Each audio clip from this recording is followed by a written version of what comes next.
আলহামদুলিল্লাহ। তো গত আমরা লেকচারে শিখেছিলাম জটিল সংখ্যা কি, জটিল সংখ্যা কি কাজে লাগে। তো আজকে আমরা শিখব জটিল সংখ্যার জ্যামিতিক প্রতিরূপ, অর্থাৎ geometrically representation of complex number. Robert Argand নামে একজন ম্যাথমেটিশিয়ান ছিলেন, যিনি জটিল সংখ্যাকে গ্রাফ বা লেখচিত্রের মাধ্যমে প্রকাশ করেন। তার নাম অনুসারে জটিল সংখ্যার গ্রাফিক্যাল রিপ্রেজেন্টেশন বা জ্যামিতিক প্রকাশকে আর্গন্ড ফিগার বা আর্গন্ড চিত্র বলে।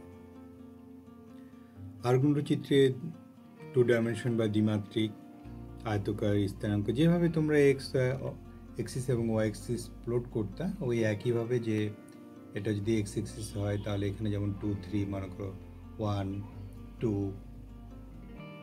1, তাহলে এই জায়গায় এই পয়েন্টটা যেমন হতো 2, একইভাবে 2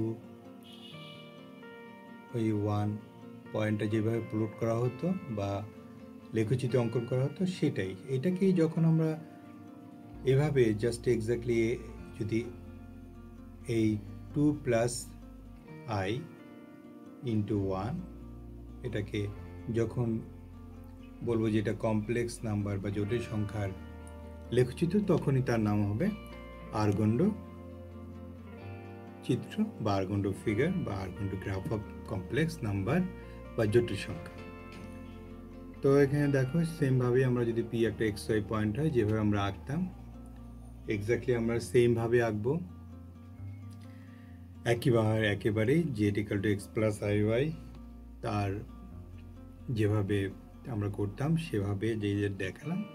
আমার মনে হয় তোমরা বুঝতে পেরেছো যে পি পয়েন্টে এক্স ওয়াই, এদিকে এক্স এক্সিস বরাবর যাবে, এদিকে ওয়াই এক্সিস বরাবর যাবে, তাহলে যেভাবে একটা পয়েন্ট প্লট করতাম এক্স্যাক্টলি সেভাবে। সুতরাং প্রত্যেক জটিল সংখ্যার z x plus i y এর জন্য আর্গন্ড ফিগার প্রতিরূপী বিন্দু পাওয়া যায়, যার স্থানাঙ্ক হচ্ছে এক্স ওয়াই। তাহলে এখন যদি এক্স মাইনাস ওয়াই হতো, এখানে যদি প্লাস না হয়ে মাইনাস হতো, তাহলে তার প্রতিরূপী বিন্দুটা হতো কত? X minus y.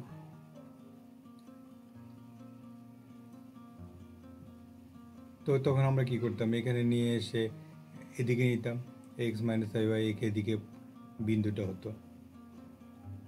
তো আশা করি তোমরা এটা আসলে একেবারেই সহজ। সেমভাবে দেখো যে যদি 6 প্লাস 3i বা -3 -2i তার প্রতিরূপী বিন্দু যথাক্রমে গ্রাফ পেপারে Q63 আর 6-2। এবং দেখো যে যদি জটিল সংখ্যার পরম মান বা মডুলাস, অ্যাবসলিউট ভ্যালু, নতি মানে আর্গুমেন্ট, বা এটাকে তোমরা ইংলিশ ভার্সনে যেটা পড়তে হয় স্লোপ বা পোলার আকৃতি কিরকম, যদি একটা বিন্দু হয় পি এক্স ওয়াই, তাহলে এটুকু এক্স অর্থাৎ ওএন, তো এক্স আমাদের কোনো সন্দেহ নেই, তাই না? ওএন এক্স আর এন পি ওয়াই। এখন যদি আমরা ও আর পি জয়েন করে দেই, তাহলে এটাকে যদি আর দ্বারা সূচিত করি, তাহলে পিথাগোরাস অনুযায়ী কি আর কি? এটা হচ্ছে অতিভুজ বা হাইপোটেনাস, এটা হচ্ছে ভূমি বা বেস, এটা হচ্ছে পারপেন্ডিকুলার বা লম্ব। তাহলে এটা কি হবে? R square equal to x square plus y square. তো সেইভাবে আমরা যদি এই কোণটার মাপ থিটা হয়, এই থিটাই হচ্ছে এই জটিল সংখ্যার নতি বা আর্গুমেন্ট। এই আর এর মানটা হচ্ছে তার মডুলাস বা পরমান। আর পোলার স্থানাঙ্ক হচ্ছে যখন আমরা এক্স ওয়াইকে আর থিটা দিয়ে এক্সপ্লেন করবো, অর্থাৎ একটা যে কোনো নাম্বার ভ্যালুকে যখন ত্রিগোনোমেট্রিক ভ্যালুতে কনভার্ট করা হয়, তখনই তার নাম হয় পোলার স্থানাঙ্ক বা পোলার কোঅর্ডিনেটস। তো এখান থেকে যেটা আর ইকুয়াল টু, শুধু আর এর ভ্যালুটা আমরা কি পাই? আর স্কোয়ার ইকাল টু যেটা বললাম পিথাগোরাস অ্যাপ্লাই করে। একইভাবে এক্স ইকাল টু আমরা যেহেতু জানি কস থিটা ইকাল টু কত, যদি কস থিটা নিতাম তাহলে হতো ভূমি বাই অতিভুজ, অর্থাৎ কস থিটা ইকাল টু হতো ভূমি বাই অতিভুজ, আর কে ওই পাশে মাল্টিপ্লাই করে নিলে তাহলে এক্স এর ভ্যালুটা হতো r cos theta, r sine theta equal to লম্ব বাই অতিভুজ বা পারপেন্ডিকুলার বাই হাইপোটেনাস, এটাকে মাল্টিপ্লাই করলে কি হতো সাইন থিটা। তো এই জন্য জেডকে আমরা যদি জেডের ভ্যালুটা বসাই দিই, এখানে এক্স এর ভ্যালু দেখো, এক্স ইকাল টু যদি বসাই তাহলে হবে r cos theta, y equal to হবে আর সাইন থিটা। এটাকে যখন আর কমন নেব এই ফর্মটাকে বলা হয় পোলার আকৃতি বা জটিল সংখ্যার পোলার আকৃতি, বা ইংলিশ ভার্সনে যদি হয় polar form of complex number. আশা করি তোমরা বুঝতে পেরেছ।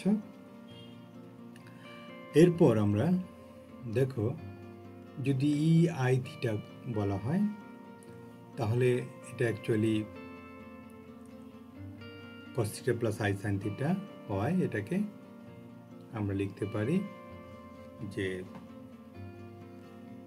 এই ফর্মে লেখা যায় যে e to the power i theta equal to cos theta plus i sine theta হয়, জেডকে লিখতে পারি আর ই আই থিটা লেখা যায়, যেখানে আর হচ্ছে OP, that is OP equal to আমরা যেটা দেখলাম আগে পিথাগোরাস অনুযায়ী আর এই ভ্যালুটা হচ্ছে root over x square plus y square.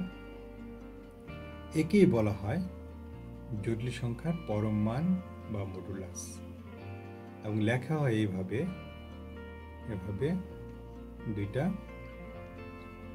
লম্ব রেখা বা ভার্টিক্যাল লাইন দ্বারা ওকে সূচিত করা হয় বা রিপ্রেজেন্ট করা হয়।